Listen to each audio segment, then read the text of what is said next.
Hello, Facebook. It is Mickey Talks. It is episode 19. Let me just have that for a second. Episode 19.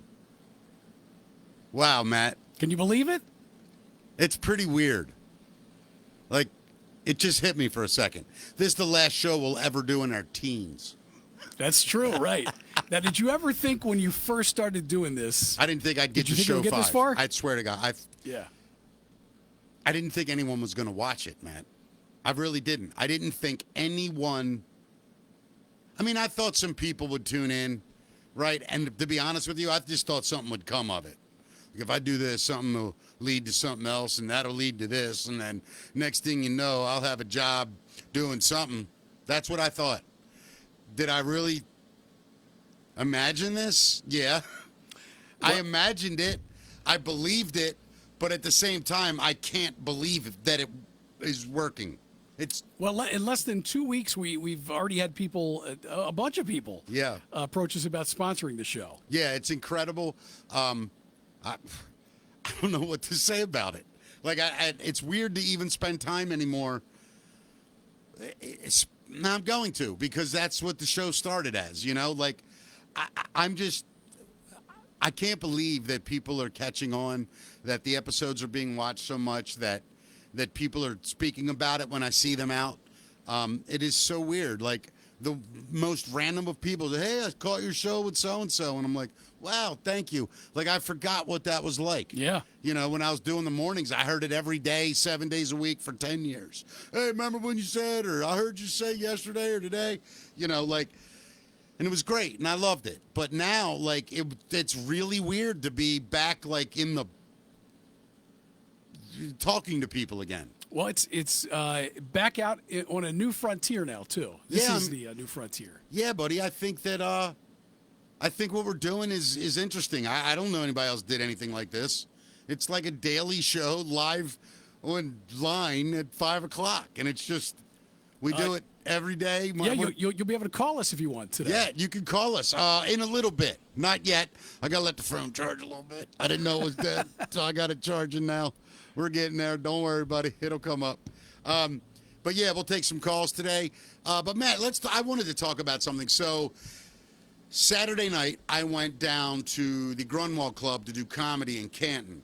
Basically, do you know Canton well? You know where St. Cashmere's is, right? I do, yeah. So, it's like on the south side of St. Cashmere's, and it's about 3/4 of the way up towards the front of the church. It's on that side of the road. And you can't even tell what it is from outside. It looks like it doesn't say anything. It's just a buzzer. And you push the buzzer, and the door opens, and you walk in, and it's so cool. It's a private social club. Like an old school club, yeah. It was, I think, 1932 is when the Grunwald Foundation started. Then they bought the building, I think I remember correctly, in 44 or 45. I thought maybe it was like a speakeasy, but it sounds like it was after all that. No, it was after all that. Yeah. And it started out as a Polish social club. It was all Polish people. There were a lot of Polish people in Canton at that time. And that's what it started as. It's still going strong. A guy named Joe is the president and bartender. You know, Love it. The people were great. It was so much fun. The show was incredible. Do you know Bernard Williams, comedian? He was also a 2-time Olympic medalist. I didn't know that, no. So he was on the show. He won the gold medal and the silver medal. He's an amazing guy. In what sport? Track and field. In track and field. Yes, Oh, wow. an amazing guy. So he did the show, and then my good friend Lonnie Davis, who's hilarious. I hadn't seen him in years. It was great to see Lonnie again. It was a good Saturday night. We're going to get them on the show. Yeah, definitely. We'll get them on. Yeah, we'll get definitely have. Well, I'll have both of them on, without a doubt. They're both great guys. So how was your week? I know your daughter had. It was good. It was one of the last weekends of her volleyball season, so she did pretty well. They did pretty well. It was a long Saturday, and then we finally celebrated my wife's birthday yesterday. Well, I mean, we started last Monday, right? When you bought her Chinese takeout. Right. Is that when that was? Monday or Tuesday? Yeah, it was kind of the big celebration with the entire family. Gotcha. On Sunday. Yeah. One of the things that I'm One of the things I wanted to know, though, when you go to these volleyball tournaments, how long are you there? For this league, for her school league, it's usually like she'll play a team, and then we're done. Right. But for this league she's on right now, it's not her school league. Right. So, we drive an hour, get her there at 7 a.m., and we're leaving, I don't know, 5, 6 o'clock at night, something like that. So when it's a long day. When my son decided he wanted to wrestle, Yeah. I said, cool. Then the first tournament came.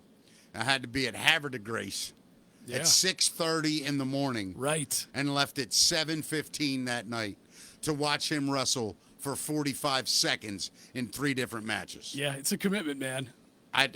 Listen, wrestling parents, you're a different breed of person.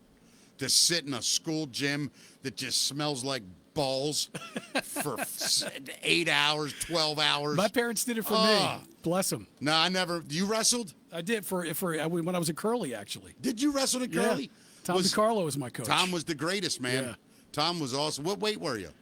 You hear what's funny, man? Yeah. My weight was 105 when I was a freshman. That would have been mine. I was like 5 pounds away from wrestling for Catholic High. Right? If you'd have stuck to that diet, you'd have been on Metro in the female side. Exactly. But I think my freshman year weighing in at soccer was 112 or 112? Yeah, was like 112. Yeah. Yeah, I think. And I wrestled varsity because they didn't have anybody at that weight. Right. Did you know Al Uterus? Do you remember that name? It sounds very familiar. He was old school, kind of great, just athlete all around, and he was like Yeah. involved with the curly wrestling stuff. Okay. I think he wrestled great dude. I didn't know if you remembered him because his family, like mine, all his kids and everything went to St. Francis. Yeah. Like I did. So, and I know he helped at Curly, and I was there for 98 days or whatever it was before they kicked me out. But yeah, We had a good team. We had a really good team. Tom DiCarlo almost went to the Olympics. Dude, that guy. He was a beast. he was unbelievable. His brother Mike, I love. Do you know Mike? Owns Riverside Pub and Grill. No, I didn't know that. Yeah, and his son Nick DiCarlo is a comedian Yeah. and started a great open mic there. It's tonight, in fact, I think. Monday nights up in Aberdeen. Yeah. Yeah, it's awesome. The great family. Tom DiCarlo, man, he used to, we would wrestle in one of these little padded classrooms. It was a Yeah, classroom, yeah, essentially. yeah. And the heat would go up to like 100 degrees. Oh, yeah, man. And guys would be thrown up out the window. Oh, yeah. And Tom DiCarlo would be like, "You're making champion soup." Yeah, champion soup.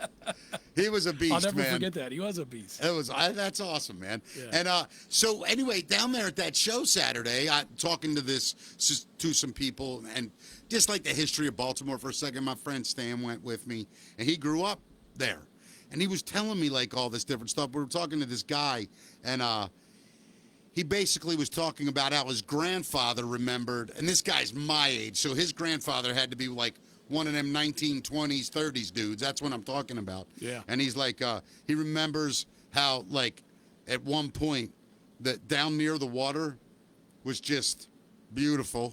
And then in 20-some years, it became horrible. Wow. And then Stan said when he was a kid, and he's basically my age, that when there were tires in there were, like a car, like it was when and this is in the 70s. And I actually forget what Canton was like back then. Because now it's, Canton. Sure. But do you remember Canton as a kid? Not really. I don't think I Yeah. spent any time before Harbor Place was built. And that was what? Was that like mid-'80s? Yeah, I think it was 80. 80? I think I could be Yeah. wrong, but I think Harbor Place was 1980. Yeah, that's when I guess started going downtown. Yeah, and I'll tell you. Remember it anyway. Yeah, and I'll tell you something interesting. Thinking about that, I remember Canton being like, to me, and I apologize to the Canton faithful, down by the water was all I really knew because of the warehouses, and they had the guy that bought I forget who it was, the original owner of the Baltimore Blast, had this warehouse there. I don't think that was Ed Hales. It was before him, I believe. And it literally had like holes in the wall, and he had bought an old hockey rink, and that's where the Blast practiced. There was no heat. There was nothing. Yeah. It was an empty, old, abandoned warehouse. Wow. And they would let us go down and use it when the team wasn't practicing. They ran like leagues in there. And all these city kids would go down there, pay $5 or whatever, and we played indoor soccer in the freezing cold, but we'd sneak in and watch the Blast practice. And they were actually cool. As long as you didn't act like an ass, they'd let you sit on the side and watch them inside the warehouse. So that was in the 80s you were doing that? Yeah, that had to be. Wow. That had to be close to 80, 81. Me and my brother, maybe I forget what year the first year was for the Blast. I don't remember either. I remember going to look games that when I up. was a kid, but Talk for a second, Matt. I'm yeah. gonna look something up. When was Yeah. your first Blast game? God, man, I mean, I feel like I was probably, I don't know, man. Maybe, was I 10 years old, something like that? It must have been like 1981, 81, 82, somewhere in that area. I Yeah, would I'm guess. not sure exactly. I'll find out in 2 seconds right here. Let's see. And by the way, let me 80. 80? Yep. That's what it says. 19. Is that right? Sounds about right. Yeah. Yep, since its founding in 1980. So that was the first year they played. I can remember me, my brother Chip, guy named Keith Harmon. I don't remember if Pete Eibner went down with us then. And because, all them all us Herring Run guys had to take the bus down. All the Highlandtown Canton guys got to walk down. Yeah. So we'd get down there, be 30 little kids outside the warehouse hanging out. That's a trip, man. Yeah, it was a neat culture, Yeah, man. yeah. Remember when we had Pete Caringi on last week? Yeah. Coach, that's the history we were talking about, and like it was wild, man. Like it was so cool. It was really a fun time. But God, I think about the fact that was a professional soccer team, and I saw how they actually trained Well, like right. that. Yeah, I used to go down and see him in the arena. I didn't go out and hang out with him at Yeah, practice. Keith Van Aaron. Yeah. Keith Van Aaron gave me no, it wasn't Keith Van Aaron. I was before him. Sepp Gattenhammer, I believe it was, gave me my first pair of like real goalie gloves. He got done practice, and he could tell I was a goalie because I was on the side, like they were kicking it at me, and I was catching it and stuff. We were just showing off, And he walked over, and he told me he's the first guy that ever taught me how to catch a ball and make a W with my thumbs, right? And all of a sudden, I was like, wow. And he handed me his gloves. He went, they'll help. That's really cool. And he walked away. Yeah, I Yeah. never saw the guy again. That'll leave an impression on a kid. Oh, my God. I you remember know? it like it Yeah. was yesterday, Right, man. sure. And then Keith Van Aaron gave me a jersey. Paul Kitson gave me a pair of Puma VIPs after they won the championship against San Diego. He was walking off the field holding them. Wow. And he looked at me, and he went like, I held them up like, you want them? And I was like, yeah. And they were brand spanking new, worn one time. I wore them things every day of my life till the soles fell off. Yeah, that's pretty thrilling for a kid, man. Oh, my especially God. when you're a fan. It was incredible. Yeah, yeah. I'll never forget it. Yeah. Paul Kitson was a great player. What a great dude, man. It was so much fun. Before we forget, let's tell people to subscribe to the YouTube channel. We would love for you to do that. It's at Mickey Talks Pod, P-O-D, as in podcast. Yeah. And in addition, if you're digging the show, it really helps us a lot if you share the Facebook feed. Yeah, if you're watching right now, I don't even know if anybody's watching. I didn't even check yet. Normally, I'm like all over it. Yeah. Let me see what's going on here. All right, we're on the air. Let's see if anybody's in here. Yeah, it's like normal. Yeah. Yeah, it's good. Yeah. Very happy for everyone. Matt, let me ask you this question. If you were to say to, like, your child asked you, Dad, what's the most famous thing about Baltimore you'll remember till the day you die? What will it be? The most famous thing? Yeah, just you the mean thing like about- an event that happened? Whatever it is for you. Was it your first Oriole game? Was it a Ravens game? Was it the Super Bowl? Was it this? Anything that just is pure Baltimore that means the most to you? God, so many different memories. But I remember going to Memorial Stadium with my dad Yeah. when I was young. Yep. And going downtown for the harbor, for sure. That's you know? pretty cool, man. Yeah, You know what yeah. mine is? What's that? I thought about it today. I thought about something cool I did with my dad, right? The first time I remember my dad waking me up early in the morning to go fishing at Loch Raven.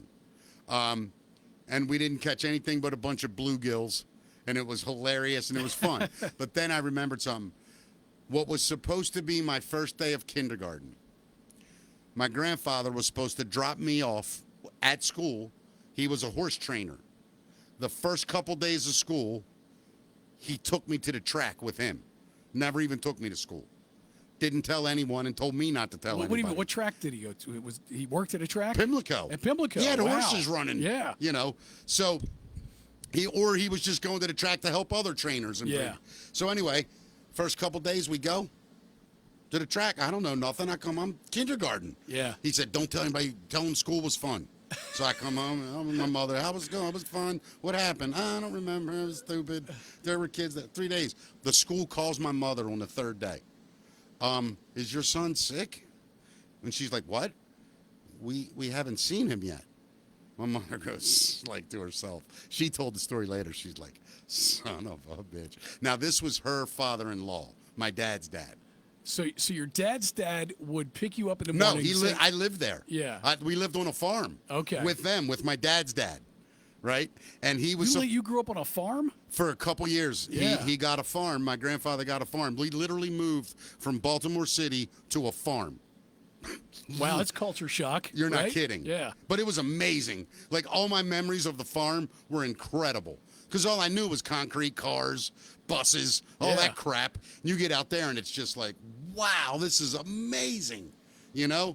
So anyway, my grandfather would take me to the track with him. They call my mother. That day we come home, my mother goes, oh, how was school? I'm like, it was fine. And she goes, are you lying to me? And I'm like, what do you mean? And she tells the story. I kind of remember, but don't. And she goes, what do you mean? What do I mean? You know how mothers do, right? She goes, why weren't you at school today? And I just look at my grandfather. I don't know what to say, right? Because my grandfather was a cool dude, right? Yeah. With us. And I look at him and he just goes, we're busted, kid. And she got so mad at him. And then I, of course, started going to school. That's how it started for me. I got some memories of my dad taking me out to the track as well. Do you really? Yeah. I mean, we never hooked school, but Right, yeah. I have good memories of that. Another one with my dad. I guess I'm in the 6th grade, 5th grade, somewhere around there, and I was sick from school. So he took me to see The Jerk with Steve Martin. What a great movie, yeah. I'm supposed to be home, sick Yeah. in bed. We went to see The Jerk at Golden Ring Mall. That's hilarious, man. I'll tell you what, Matt, let's get into it, man. Let's do That's the Facts. Matt, brought to us by Barnes Paving, who I want to thank that I did not thank at the beginning of the show. BarnesPaving.com. Give them a call, 443-243-3710. Barnes Paving can meet all your paving and asphalt needs. They deliver exceptional service at low, low prices. And right now, when you mention Mickey Talks, you'll get 10% off at Barnes Paving. Barnes Paving is MHIC licensed and insured, accredited with the Better Business Bureau. No job is too big or too small. From patches on residential driveways to full site work and paving on commercial projects and parking lots. Chances are they service your area in Maryland and even parts of Pennsylvania. So please give the website a visit, BARNES paving.com or 443-243-3710, barnespaving.com. Thank you, Barnes Paving, so much for believing in us. Now it's time for That's the Facts, Matt. All right, well, according to Radar Online, Michelle and Barack Obama are divorcing. Yeah, man. I heard the story that he was spotted out at a Georgetown restaurant alone. That's right, with no wedding ring. Well, Matt- is what they're saying. Well, Matt, let me explain. Michelle and I went through a lot. She's going to be the next, president of the United States, and she can't have me as baggage. Oh, my God. That's a great Obama, dude. I've never tried to That do it really in my is. life. That's amazing. I've never Sounds tried- like you've been working on it. I've never tried it in my life. Wow. I didn't think it sounded anything like it, so Yeah. thanks. But I feel bad for the dude. I actually don't hate Obama. I know a lot of people do that I know. I don't. I thought he was a statesman, a gentleman. I didn't agree with most of his politics or any of that crap, but I don't with most of them. But I thought decent man. I did. Maybe I was dead wrong, but we'll see what happens. I don't wish any ill will on the man. He is secretly settled on a deal to divide their sprawling $70 million fortune before revealing the shocking news that their decades-long marriage is coming to an end.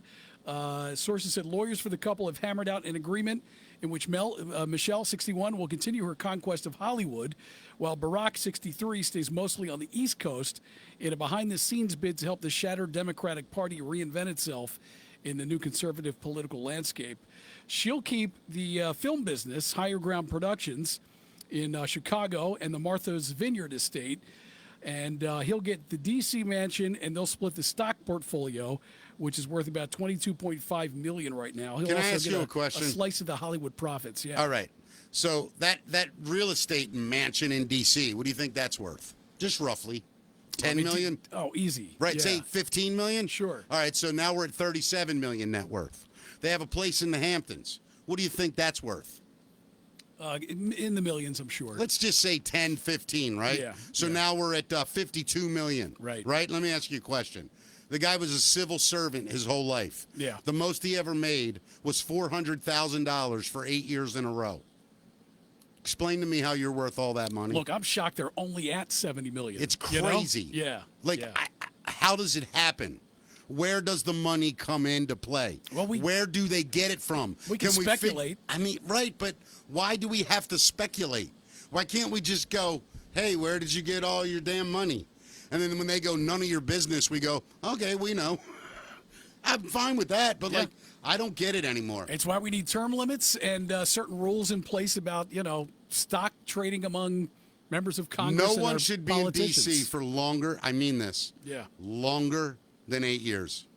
I Yeah, understand. look, both sides of the aisle agree on that. The problem is that the people that have to make the decision on this are the very ones who benefit from it. Of course. Are members of Congress. Congress and the Senate.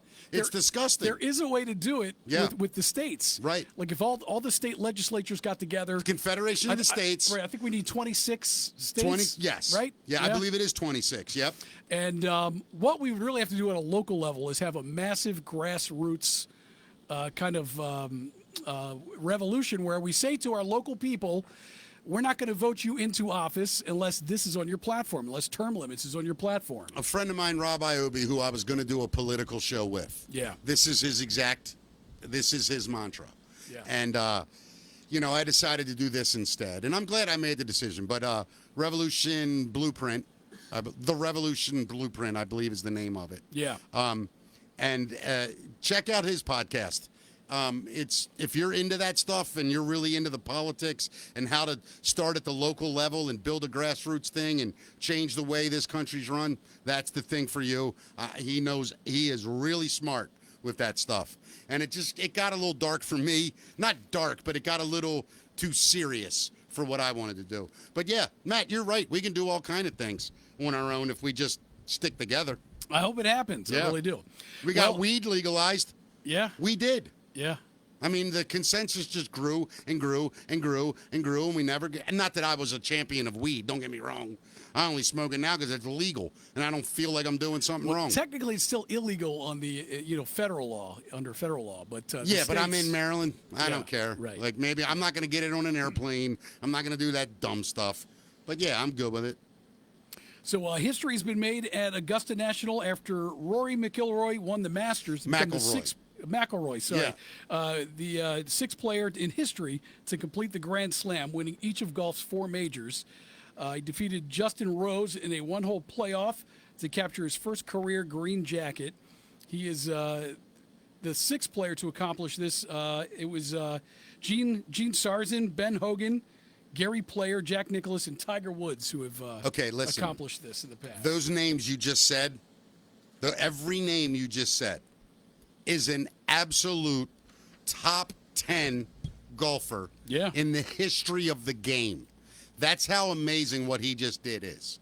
Oh, And people no doubt don't it's realize incredible. it. And I love the guy. I've been a Rory fan, and you know why I'm a huge Rory fan? 2 reasons. A, he's Irish. I love the Irish. And B, most importantly, he's a diehard Manchester United fan. And when he won the British Open, it was in Liverpool, and he still said Manchester United in his acceptance speech. And for me, he's eternally a god. So Wow. bless his heart. The prize money went up this year. It went up $1 million. So the total purse was $21 million. And the winner, he took home $4.2 million for this. Wow. And by the way, I want to explain why I'm wearing a coat today. It's a little chillier in here than usual. Well, we can turn the AC off. No, I don't want to because then it'll get hot so fast. yeah, it you does know, get hot in with here. all the lights and the cameras and all Yep. the paparazzi taking pictures. It just gets so hot, Matt. Have you had any trouble walking through the doors this Oh, week? yeah, of course. Yeah, it's nuts out front. Absolutely My crazy. God. So have you ever wondered how much the caddies make at the Masters? Well, I think I know. Maybe I'm wrong. Is it 10% of the gross of the pot? It can be. So Okay. when Scotty Scheffler won the Masters last year, He took home $3.6 million, an estimated $360,000 of which went to his caddy Ted Scott. So that would be 10%. Yeah. While all caddies have a slightly different pay scale depending on their experience and history with a player, it's usually estimated that a caddy makes 10% of a player's winnings if they triumph, 7% for a top 10 finish, and 5% for making the cut. That's according to an ESPN analyst. Well, I'm going to tell you something. I took my coat off, by the way, and I realized I forgot to wear a bra today. Pathetic. You're looking a little Jesus. saggy today. Oh, God, I'm sick of it. 57 years old. I don't even care anymore, though. Not that I don't care. Like, I don't want to get obese. You know what I mean? But, like, I'm at the point where I'm like, I'm fine with this body. We're supposed to be exercising when we do our show meetings here. You know that, right? Yeah, well, we're going to start that. Yeah. All right. I'm going to hold you to it. Yeah, you're going to hold me, all right. But listen, I want to start exercising. I do.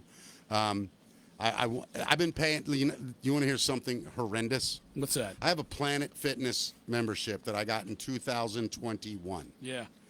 I'm not making this up. Ask me how many times I went. How many times you been there? Take a guess. Seriously. 10. 0. Not one time. I've been paying it since 2021. Wow. Not once did I ever go.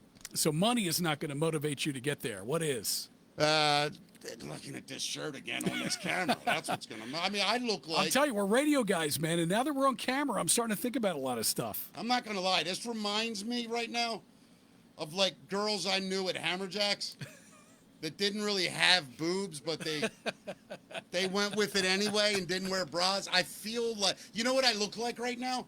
I look like sort of an attractive lesbian. That's what I feel like with my hair, the build, all of it. I feel like an attractive lesbian. Not that I'm complimenting it's not going to get any my better looks, unless we start doing some stuff about it, man. I'm with you. I'm just not there, man. I guess I don't mind being an attractive lesbian. You are a very attractive lesbian. Thank you, buddy. Yeah. You hear that, ladies? Even ladies like me. Blue Origin's all-female flight launched to the edge of space with Gayle King, Katy Perry, and Lauren Sanchez on board this morning. It was a crew of 6 women who took part in today's space flight, the latest launch for Jeff Bezos' space tourism company. The mission, NS-31, was the 11th human flight for Jeff Bezos' space tourism company and 31st overall. It included 6 women, aerospace engineer Aisha Bowe, activist Amanda Nguyen. How do you say that? Say it. Spell it again. Nguyen. Probably Nguyen. Okay. I'm guessing Nguyen. CBS Mornings host Gayle King and pop singer Katy Perry, film producer Carrie Ann Flynn and Lauren Sanchez, an author and TV host turned philanthropist, and Bezos' fiance. The crew boarded their capsule atop the fully autonomous New Shepard rocket in Van Horn, Texas, early today for a suborbital flight that lasted just over 10 minutes. Yeah, not interested. You would do it, right? Oh, I would do it in a heartbeat. Not man. interested. If I had the money to do it, yeah. If money was no object, for sure. Not me. I'm not doing it, bro. And I'll tell you why. I like being on Earth.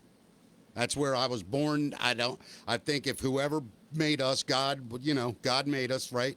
Okay, let's just say it. God made us. He wanted us to be here. If he didn't, he would have gave us wings and said, go up and see what it looks like. We're all made of stardust, man. I get that, but you know what I'm saying, bro. Like, birds can fly. You know why? They evolved that way. Well, you weren't the only one that was afraid of flying. Apparently, King was also afraid Gayle of flying. King? Yeah, she said that she was proud of herself for taking part in the launch. And want to hear about the pricing for all this? Yeah. Blue Origin's ticket pricing for its suborbital flights aboard the New Shepard rocket varies significantly. Auction seats in 2021, there was a seat that was auctioned for $28 million. What? But prices reportedly range from $1 million all the way up to $28 million, depending on various factors. You'll need to put down about a $150,000 deposit and be at least 18 years of age or older. Still not going to be you, though.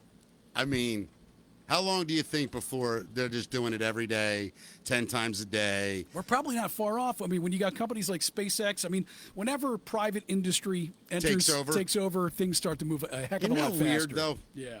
That if you let private business do things and tell the government to get out of the way. They're much more efficient, right? And they have much more to gain. The They government do. has nothing to gain true. except control. Yeah. The government's not supposed to make a profit in any way. We're at the point now where NASA needs SpaceX. Yes. Companies like that. Yep. So, as you know, you probably know, we talked about it last week. Coachella was this weekend, and Green Day's Saturday Coachella set went out with a bang, which was unfortunate for the crowd as fireworks exploded into the crowd. During the end of their Saturday performance, a rogue firework shot into a crowd of people and set a palm tree on fire. Video of the fireworks display mishap hit X and shows the rogue firework heading for the crowd and exploding on landing. A TikTok video of the event shows a palm tree bursting into flames, but firefighters were there to put it out right away. Not clear at all whether anyone was injured yet, though. I don't want to laugh because, of injuries and stuff, but stupidity. It's amazing that how often it makes the news. Yeah. Don't you find it? Yeah. Oh, Yeah. by the way, real quick, you gave me the spelling of that name, Nguyen or whatever Right, it was, right. G-Y-E-N. My sister, I don't know if she's right or not, said it may be Nguyen. Nguyen. Okay. That makes sense, kind of, doesn't it? You know what's messed up? I have a friend with that last name. Yeah. And I still don't know how to remember how to pronounce it. Yeah, I'm properly. not a big. I didn't want to butcher it. I don't know. I don't even know what language that is. Yeah. I don't even. Yeah. If I had to get, do I sound like someone terrible if I take a guess and I'm way off? To some people, not to me though. Not I'm going to to me, take a but- guess out of my own sincere. I would say that name sounds like. Not seeing it written, just the way it sounds, Nguyen, spelled that way, would maybe be Vietnamese. I was going to say Vietnamese. Yeah. Oh, you were too. Yeah. Okay, then I Yep. feel safe Yep. saying it. Yep. All right. So there we have it. If you want to correct us in the comments, you can. If you happen to Or you know. could text us. What's the text number? What we is can't it? take calls we yet. usually put it up. I know. 443-626-7111. Yep. 443-626-7111. Feel free to text in.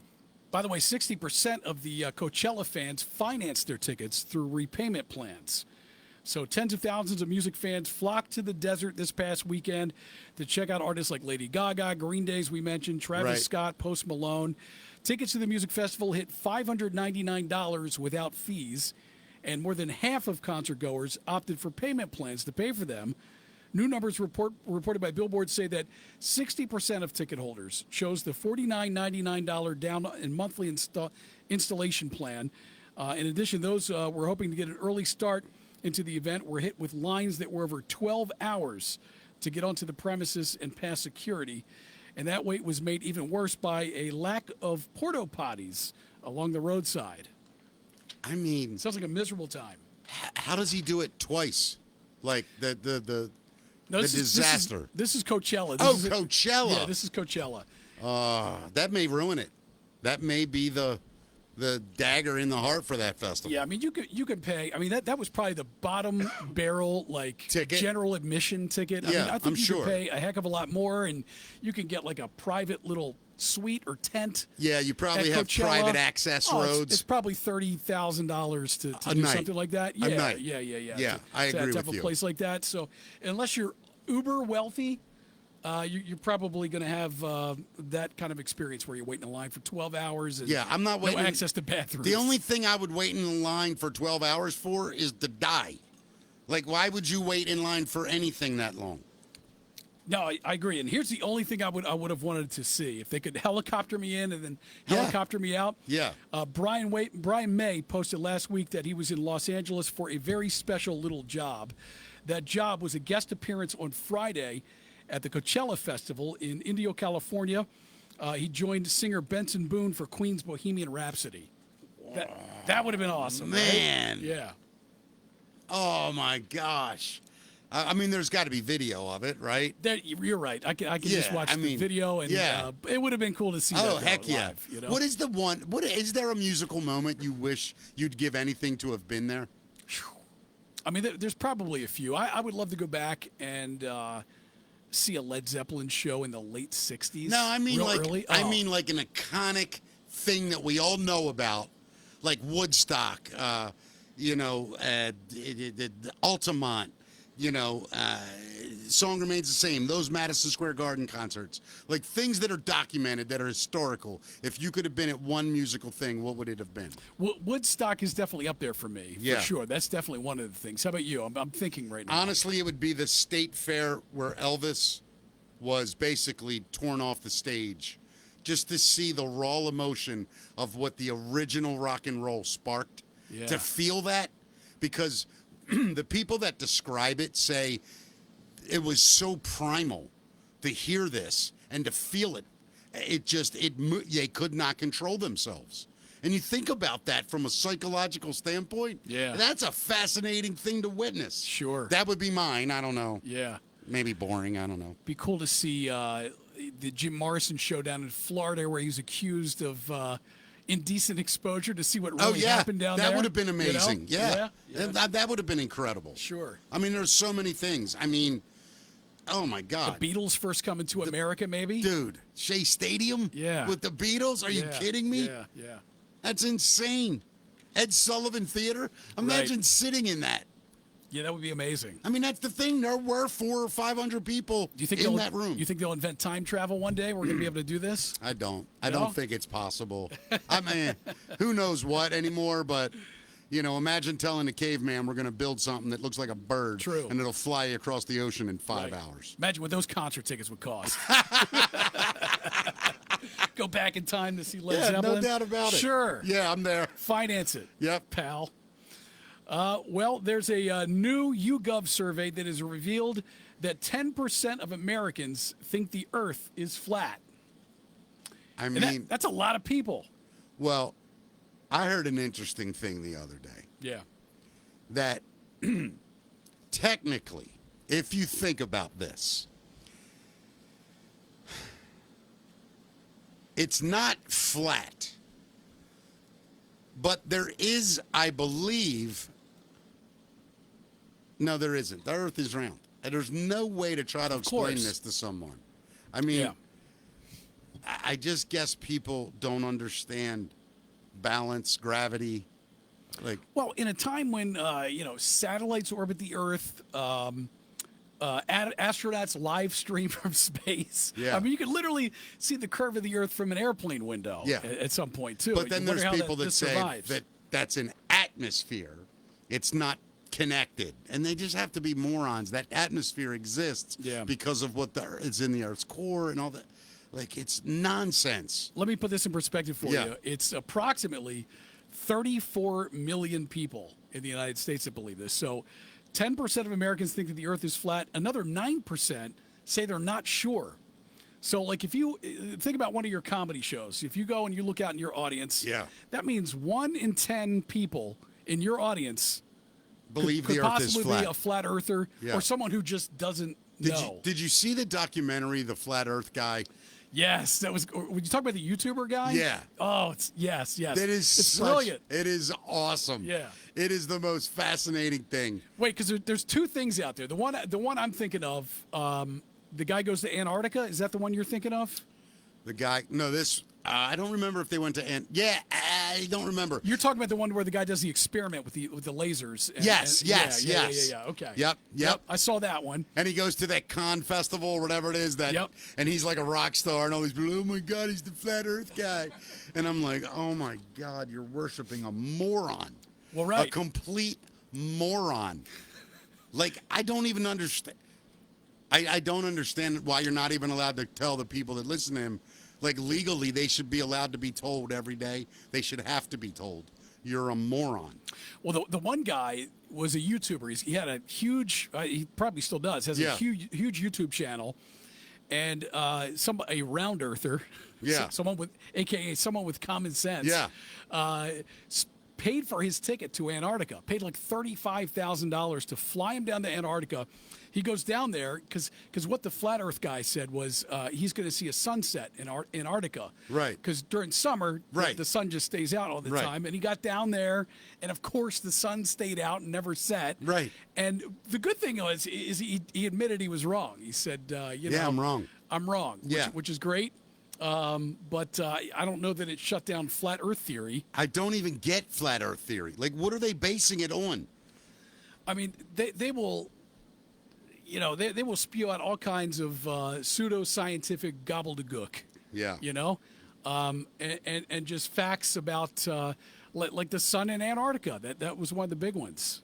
And, Well, I think that. and then you know what happened after that? I remember reading after that a lot of the other flat Earth guys tried to say that he was on a green screen. He really wasn't in Antarctica. Yeah, he wasn't And it was in- all yeah, fake. I mean- so they'll explain it away whatever way they can. Yeah, I find it hilarious to me.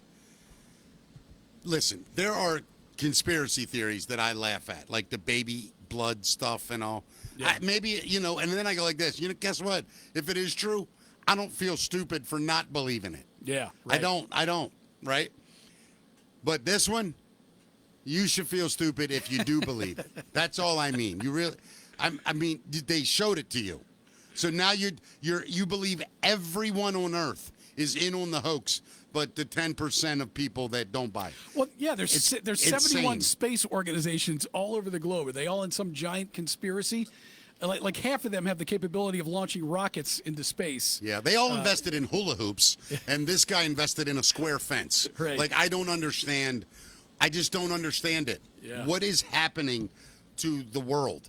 It's a weird culture, man. I mean, the people that are into it, like you said, they go to conventions. Yeah, it's wild. There's YouTube We channels should all about it. broadcast from a flat Earth We should. convention and just be like, hey, convince us, man.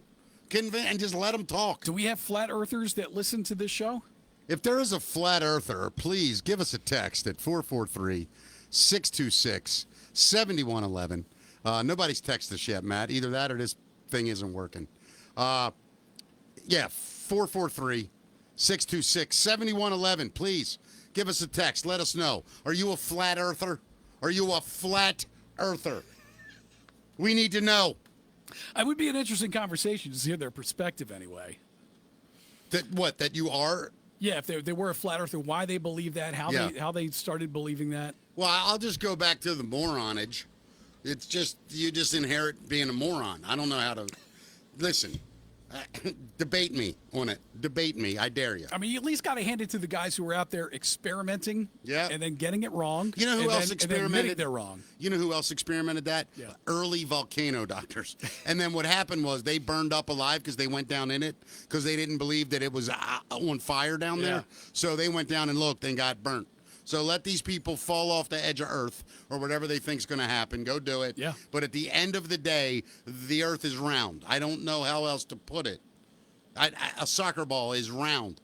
You can look at it on TV and see that it's round.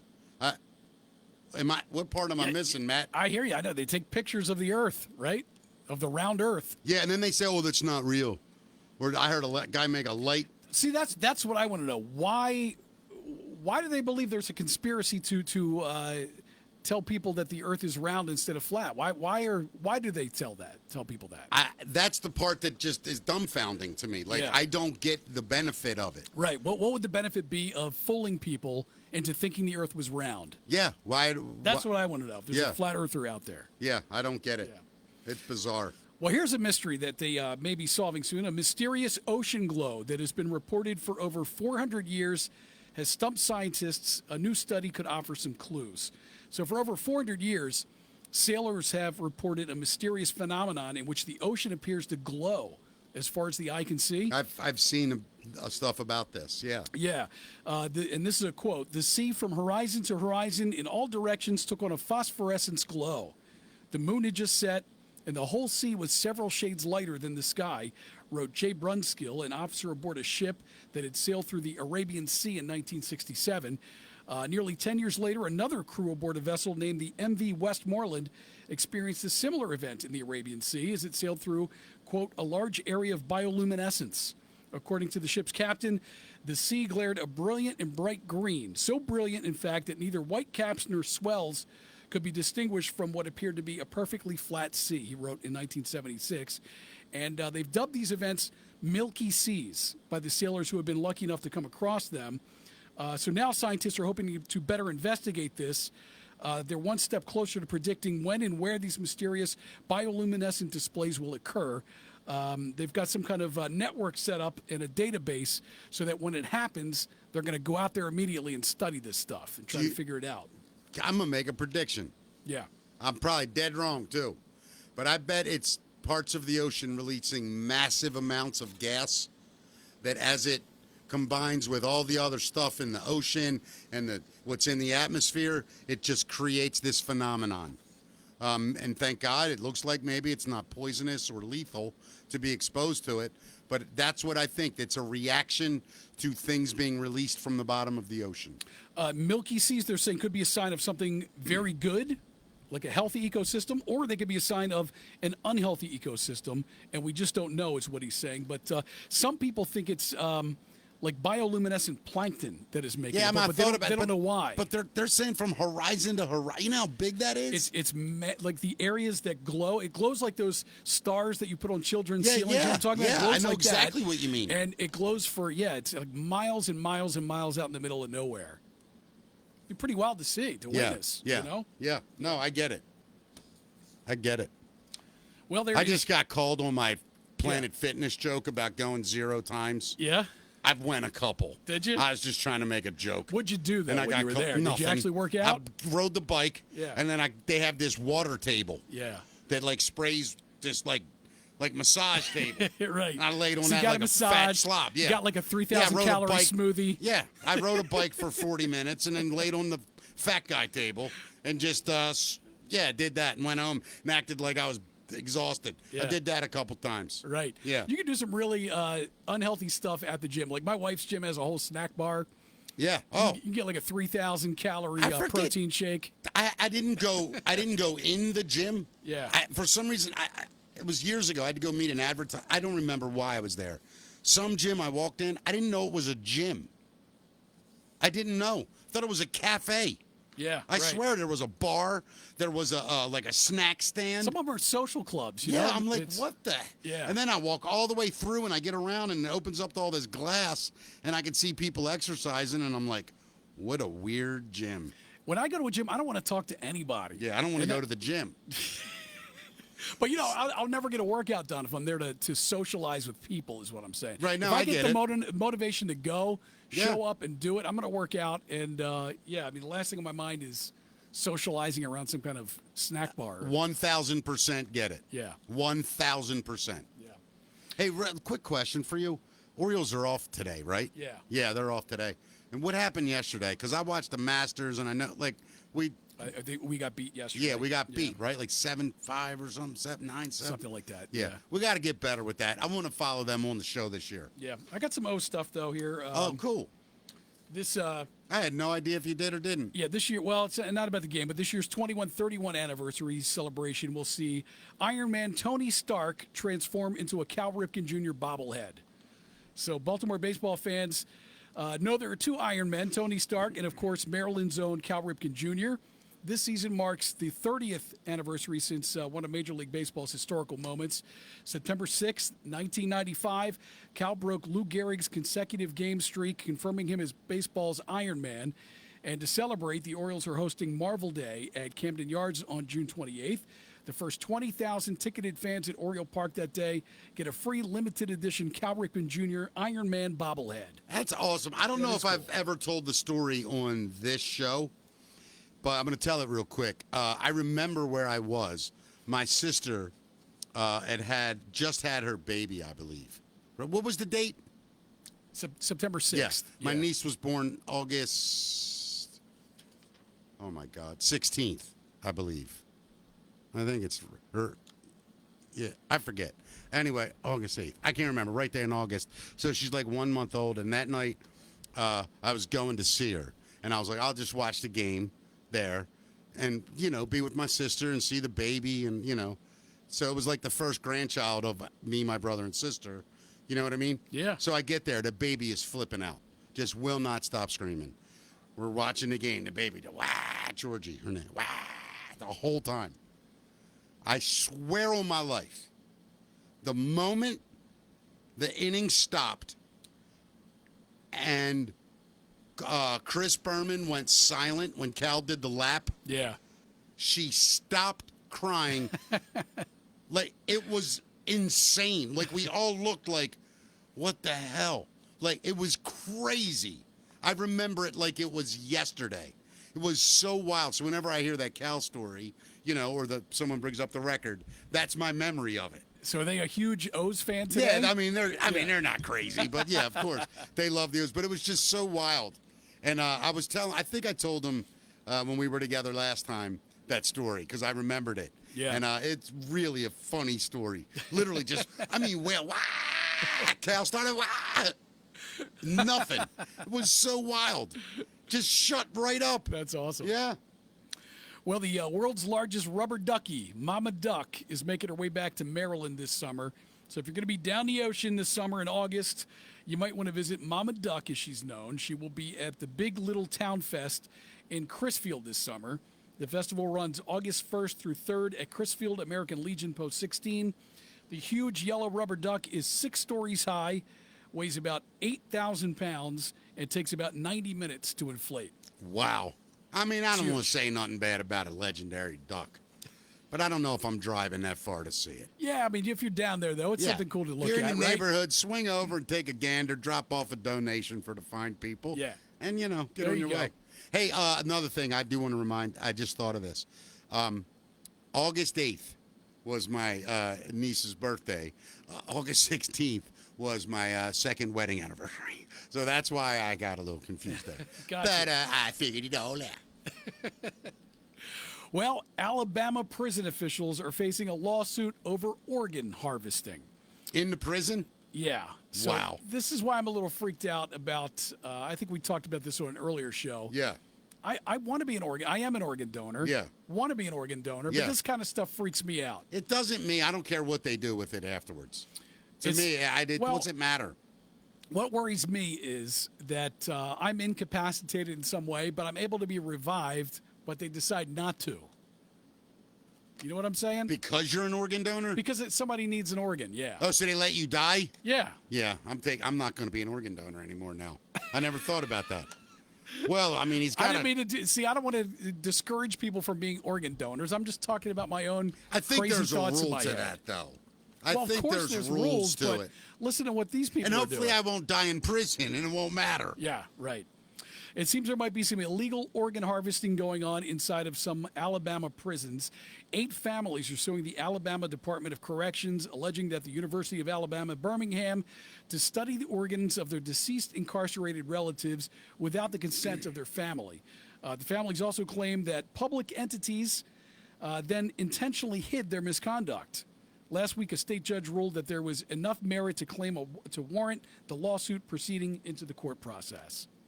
Wait, I got confused. Isn't that like the Squid Games? Isn't that kind of partially? Pick it up halfway through there. I lost, Matt. I'm sorry. Yeah, so there's 8 families that are suing Right. the corrections people, Got the it. prisons, right? How did Because- we get to the donor part, the well, organ part? what they're saying is that they're studying the organs of their deceased incarcerated relatives without the consent of their family. So the prisoner dies. I guess Oh. they somehow get a hold of the organs and Well- study them without consent. Maybe, and I don't know this to be true. Yeah. I'm literally speculating. I want to say that very clear. This is not a fact, just a thought. What if when you go to jail and you die in it, because you're a ward of the state, they own your body? But and I don't they think can that's do the whatever case, they. though. I don't know. I'm asking. Yeah, I don't Why think so. wouldn't they? They're completely in control of your body. You can't leave. Well, that's true, but the family is like where do they bury prisoners? I mean, I assume that if the family's Yeah. able to pay for that, they're able to give them a burial, right? Yeah, but you don't need your organs to be buried, right? They just take the organ out and you're dead and you bleed out. Listen, I agree with you, but I'm just wondering if right. that's why. Should I ask Google? Ask Google. Let's see Yeah. what they say. Yeah. All right, let's see what happens. I'm gonna ask Gemini. You ever use Gemini? I haven't used Gemini, no. Gemini gets on my damn nerves, but I don't really know how to use it that good. But watch this. This is what happens whenever I try to use it. Okay, here we go. I'm gonna talk to text because I'm terrible at typing. If you die in a prison, if you die in a prison, does the prison have a right to donate your organs? Let's see what happens. I would be shocked if that's the case. Let's see. In the United States, the decision to donate organs after death rests with the individuals before their passing. Yeah, no. Yeah, so they have the same rights we do in that, Yeah. in that way. Prison authority. The prison itself does not have the right to donate someone's Yeah. organs. They Well, can you know. donate my organ As we know from talking to to a very disappointed man. to Bones the other day. Yeah. There's an awful lot of stuff going on in prisons Ooh. that we don't know about. I'm By the sure. way, if you want to watch just a really interesting show, the conversations we had with Melvin Estes Bones from the show Euphoria, a fascinating guy from the area, went through a hellish life, was in prison, was in gangs, is doing amazing things now. But check out that show. It's on the Facebook page. It's really wild, man. It's wild. And all of our shows by tomorrow or the next day, starting with episode, I think it's around 8, 9, will be posted on YouTube. A couple of the early ones may not make it, sadly, Yeah. Matt. Yeah, that's but all we'll right. figure out what happens. So I know you'll do a little sports betting every now and then, right? Which Haven't in years, but I mean, no, I'm lying. The other day I went down with my son for his birthday. Yeah, but I don't gamble. what's really. your favorite sport if you're going to place a little wager? Horse racing. I love betting horses. Me too. I do. Would you bet on sperm racing? Sperm racing? A sperm racing league is coming, and yes, you can bet on it. So, Where's the finish line? Depends where they place the finish line. That might be fun to bet on. Bet on where the finish line is. Yeah, the newest sport you didn't have on your bingo card is sperm racing. A startup in LA says it's launching the first sperm racing league, and they claim it's not a joke. They're live streaming the first event on April 25th from the Hollywood Palladium Theater on Sunset Boulevard. Tickets to see it in person go on sale today. They built a microscopic racetrack so guys can go head to head and see who's got the fastest swimmers. The track mimics the dynamics of a woman's reproductive system, so guessing there's no actual egg involved in this one. I'm so confused. Are these guys actually having sex with the machine? I don't think so.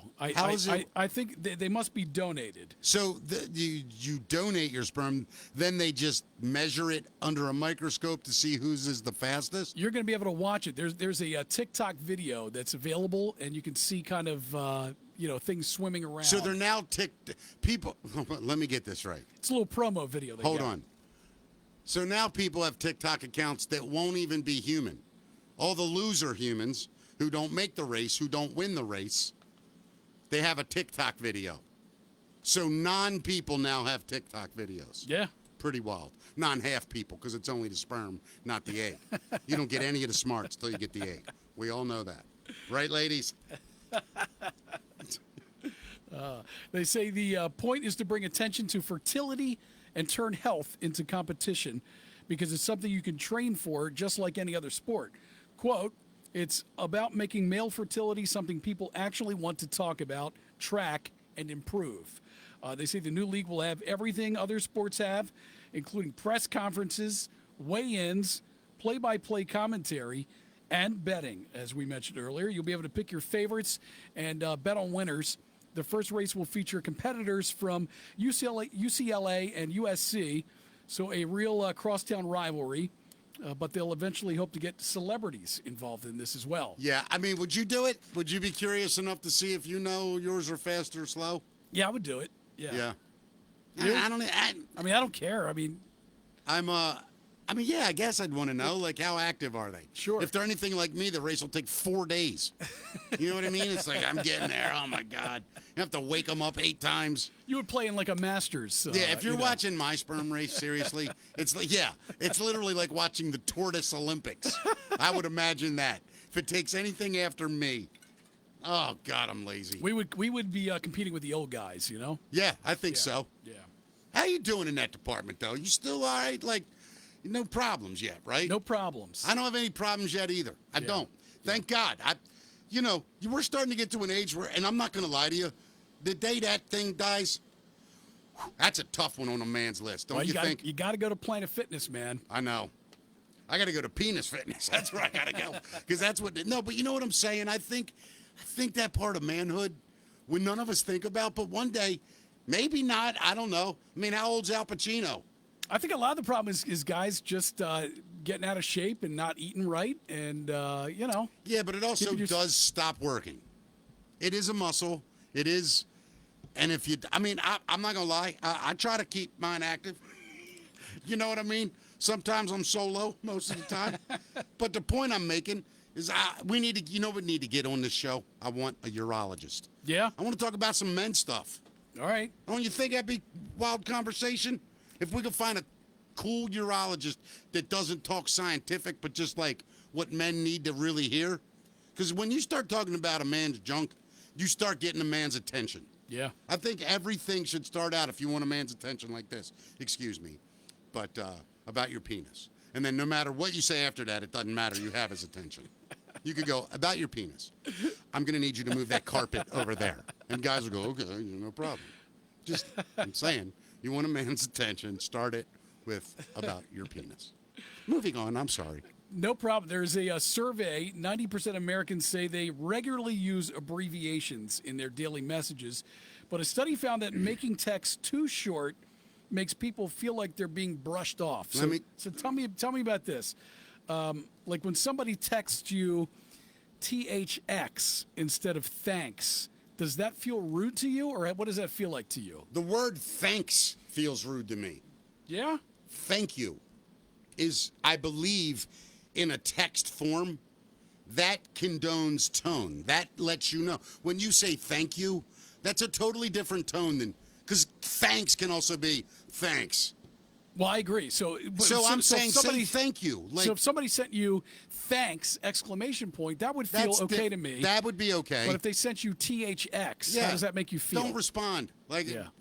if you're that lazy, you can't afford the A and the N. Yeah. You're in your day, or the K, you have to use an S. I mean an X. Like, no. See, I think we're showing our age here, though. No, I don't. I don't think it is. Because, like you, when I see THX in my text, I hear thanks. Yeah, I get it. Or thanks. It's because we grew up talking to people to communicate. Sure. And I don't like, and there are people I know who like to have very, very serious conversations in text. You can disagree in text. And so many times it goes on forever because things are misunderstood or misconstrued. And you're like, listen, and you just have to say it. And then it still I hate texting as a way to communicate. I don't think it's smart for relationships. I don't think it's smart for business. You know, if it's quick stuff, hey, sorry, running 10 late. That's acceptable to me. You know, be there in 12. Yeah, a lot can get lost in translation with the text. That's the problem, and humans are humans, and they're emotional creatures. And when they read something and they meant what they said they thought was sweet and sincere, and then they get what they think is a sarcastic reply back, that's horrible for both sides. Yeah, it's easy to misinterpret. In a survey of American texters between the ages of 18 and 65, 90% say they regularly use abbreviations in their daily messages, and 84% think that those shortcuts are a good thing and have a positive effect when received.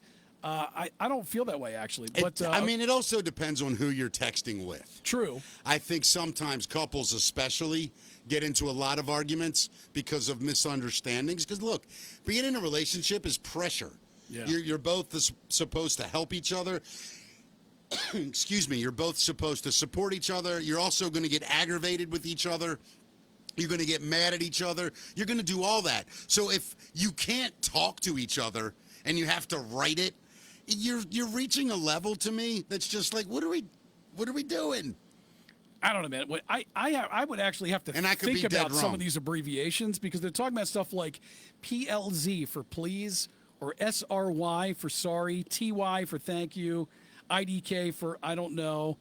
For me, I guess I would have to think more about putting those abbreviations together than writing the actual word. It would take me less time to write the actual word out. Yeah, I mean, you know what I do now is talk to text. Yeah. I just talk to text and it types it out for me. That I'm great with because I am a long-winded person. I like to say things very clearly so that I'm not misunderstood. And so talk to text for me is much better, but then other people get frustrated because I'm 4 texts ahead of them. I got to get on that train, man. I don't use talk to text. It's I need the to do that. best. Yeah. Oh, my God. But you do have to say things like, Hey, Matt, meet you tomorrow at the studio. Period. Period. Yeah. We'll meet you there. Should I bring, water? Question mark. That's the only thing you got to do. Yeah, sometimes I'll get texts from people, and it'll put the period in there. It'll say period, the Yeah, word period. Yeah. No, I've had that. I've had the word question mark. Yeah. Yeah, right, all of it. yeah. But I'm also the worst typo guy because I use swipe to text. And I text a lot while I'm, doing a million things or aggravate or whatever. Right. And I don't even read it as I'm texting. Yeah. I just know what I mean to text. Other people are methodical and they type out every word and they Not me. You get whatever swipe created. And if it's gibberish, you know how I feel. Well, there's a groom who has eloped with his soon-to-be mother-in-law 9 days before his wedding. Did she have money? I don't know if we know that. He's a 20-year-old man from India, eloped with his 40-year-old soon-to-be mother-in-law just 9 days before his scheduled wedding. The groom, Raul, was set to marry Shivani on Wednesday, but on April 6th, he left home under the pretense of shopping for wedding clothes, but later informed his father that he was leaving and should not be searched for. Simultaneously, Shivani discovered that her mother, Anita, along with their family savings, had vanished. Wow. Both Shivani and her father, Kumar, had seen the unusually close relationship between Raul and Anita over the last few months, including frequent phone conversations. However, they chose not to intervene and to avoid causing problems for the wedding. Kumar, who operates a business in India and is often away, has filed a missing person report in hopes of locating his wife and Raul. It's a crazy story. It's bizarre. Yeah. What do you think? I think it's I think it's absolutely crazy, man. I mean, it's got to be the worst, one of the worst things you could do to somebody. First of all, I don't know what is. Right? I mean, what's worse? There's nothing worse. I mean, if you're to, I guess, take someone's life, that could possibly be considered worse. But that's pretty bad. Yeah, I mean, just the breach of trust. I mean, especially the mother too, right? I mean, think about it. You're losing your romantic partner and a parent at the same time in this situation. Yeah, it's disgusting. Yeah. It's, oh my God. I don't know even how to. It's life changing. You never get over something like No. that, right? Yeah. No, it's a parent. Yeah. It's the person you love more than anything in the world, both betraying you. And should be able to trust. They're both betraying you simultaneously Yeah. for their own selfish, sick stuff. Right. And then, do you ever trust another human being again in your life? Why would you? Right. No, trust me. It's crazy. I'm trying to. I want to play something for you. You haven't heard it yet. Give me 1 second here. I think that the show just grew another massive amount. You ready for this? Yeah. Check this out, bro. Give me 1 sec. It's going to take me 1 sec to upload. And here we go. Just listen. It's through this, so it's going to suck, but through my phone. All right, here we go. Mickey talks. Son of a bitch's cheap ass phone. Hold on, bro. Hold on. I'm now pissed. I want people to hear it. Here we go. It's coming up in a second. Mickey talks. Mickey talks. Hey, Mickey rolls by the minute, thinking in and out of the box. Mickey talks. Mickey talks. Mickey talks. Oh yeah. So let's get into it. Don't you wanna do it? Listen every day 'cause he got something to say. Funny little chatterbox. Mickey talks. Is that our new theme song? Dude, is that ridiculous? That's awesome, man. I love it. Thank you, Dennis Shockett. Said something in passing to him. Hey, man, write me a theme song. He went, you got it. And then I didn't say anything to him, and that's what dude. Yeah, he nailed it. I mean, and that's just literally off my phone on a quick, Google Drive file. It's not perfect yet. Sure. He's going to send it. He'd probably be pissed I played it, but I was just so I saw a excited. little teaser. Love it, man. Yeah, that so many things are working out. The video commercials are around the corner. We're almost there. There's so much going on, everyone. And thank you, everybody. We have any more stories, Matt? We can do one more if you want. Up to you, buddy. China put out a warning this weekend for small people to stay indoors. Wait a minute. China? Yeah. Why didn't they just put out a warning that said, hey, you 12 tall people, you guys can go out? Right. Isn't everybody in China kind I think so, like, yeah, on typically. the smaller side? Chinese authorities issued a surprising but serious safety warning on Friday for the weekend. If you weigh under 110 pounds, you should probably stay indoors. Wow. And the reason was strong winds were forecast to hit parts of the country over the weekend, and officials say lighter people could actually get blown away. Wow. Yeah. That's just ridiculous. A cold vortex traveling in from Mongolia was bringing wind up to 93 miles per hour, rating between 11 to 13 on China's 17-level wind scale. Oh, my for a reference, a 12 on that scale means the possibility of extreme destruction from the winds. Wow. Yeah. That's wild. You don't want your kids blowing away? No, you know? we don't. Yeah. And that's the facts, Matt. Thank you, Matt. Brought to us by Barnes Paving. Please go to barnespaving.com or give them a call at 443-243-3710. Amazing people, MHIC licensed. They're insured, accredited with the Better Business Bureau. No jobs too big, too small. They're family owned. They're great people. Please, BARNES paving.com. That's barnespaving.com. 443-243-3710. Please, if you need anything, they're the people that call. They're amazing. Thank you to them. Also, I want to remind everyone, thank you to Pete Caringi, who came on the show last week. His 43rd annual All-Maryland Soccer Camp. Please go to all-maryland.org. It starts in June. 2 different sessions you can be a part of. Takes care at Essex Turf Stadium. Pete Caringi's the greatest soccer coach this town ever produced. So if you have a young soccer person in your life, this is a great thing. Once again, all-maryland.org and sign up. Matt, another good show. Yes. Remember to please subscribe to our YouTube channel. We would really appreciate it. It's at Mickey Talks Pod. And that's on YouTube. Please give us a subscribe there and watch the videos. And if you like the show, please share this on Facebook as well.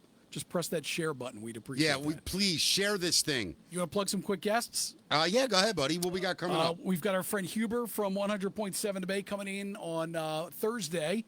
He'll be talking about his comedy show coming up and a little bit about his story. Yes, that is very true. It's going to be a great time. Skip Wednesday. Tomorrow, we have anybody? No, we do. It's going to be a surprise guest. Okay. Yeah. I may have screwed up Wednesday. We may have our first double bill. Okay. We may split the show into 2 guests. You know what I mean? All right. But I booked comedian Bill King, and I forgot that you booked our guest Wednesday, who is... That's going to be Kate and our friends from Sagamore Pendry, Baltimore. Yes. They are... if you've ever seen the show Hot Ones, yes, they're doing an event at Sagamore Pendry, Baltimore, where they are bringing in some leaders to test out the hot wings, and they're going to ask them questions like that, and they're going to bring us a little sample of these hot wings and sauces too. How are you with spicy food? Not good at all. I'm eating the first one, and then I'm going to go, I'm out. I'm telling you. I do not do well with it. You can't bail out. I'll smell it. I'll do my best. If I take one bite, is that enough? Yeah, you take one bite, and then you're going to answer one of her questions that she has. Oh, my God. And you lose points if you drink water in between or some kind of beverage. So the worst thing is I lose the game? Worst thing is you lose the game. Oh, I'm in. I'll go in right now. I'm losing. The fire mouth thing, does she have something that afterwards I can drink and it'll take it away right away? I mean, there's no magical substance. Some people say milk, but milk has never helped me, really. I might have to go back to that Jessica's. what's her name story about the snake sperm or something. Right. Yeah, craziness. Everybody, thank you. Barnes Paving, thank you. You are special people. More sponsors on the way. If you would like to be, if you are interested in getting involved with the show, please, you can text us at 443-626-7111. We will respond usually the following day at some point. We do have a website coming very soon. We have some big announcements about some other festivities we're working on. Thank you all so much. Continue to share the show. Great guests coming up, and we just love everybody. Thank you so much. See you next time.